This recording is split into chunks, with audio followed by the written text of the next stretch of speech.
In today's video, I'm going to teach you how to delete a form or quiz in Microsoft Forms. By the end, you'll know how to remove a form from your main list and, if needed, permanently delete it from the recycle bin.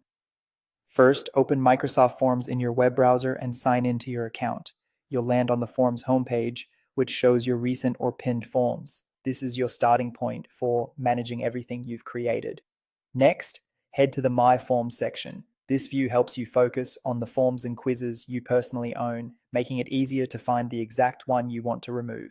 If you're working with forms shared in a team or group, make sure you're in your personal area so you don't accidentally delete something that belongs to a shared workspace.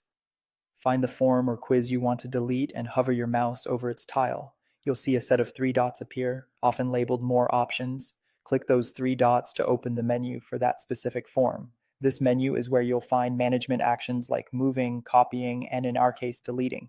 Choose Delete from the menu. Microsoft Forms will immediately prompt you with a confirmation box. This is designed to prevent accidental removals. Click Continue or Delete in that prompt to confirm.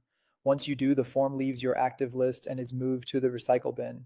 At this point, it's no longer available to respondents and you won't see it among your live forms. If you're certain you want it gone for good, go to the bottom right of your forms homepage and select Recycle Bin. This area holds forms you've recently deleted, typically for up to 30 days, giving you a safety net in case you change your mind. It's a good idea to pause here and verify you're deleting the correct form, especially if it contains responses you might need later. Inside the recycle bin, hover over the form tile again, click the three dots, and select Delete. This action permanently removes the form and its data from your account. There's no going back after this step, so proceed only if you're sure you won't need the form or its responses in the future. As a quick tip, if you realize a mistake before this final step, you can use the recycle bin to restore the form instead of deleting it permanently. That's it, you've cleaned up your workspace by moving a form to the recycle bin and, if needed, permanently deleting it.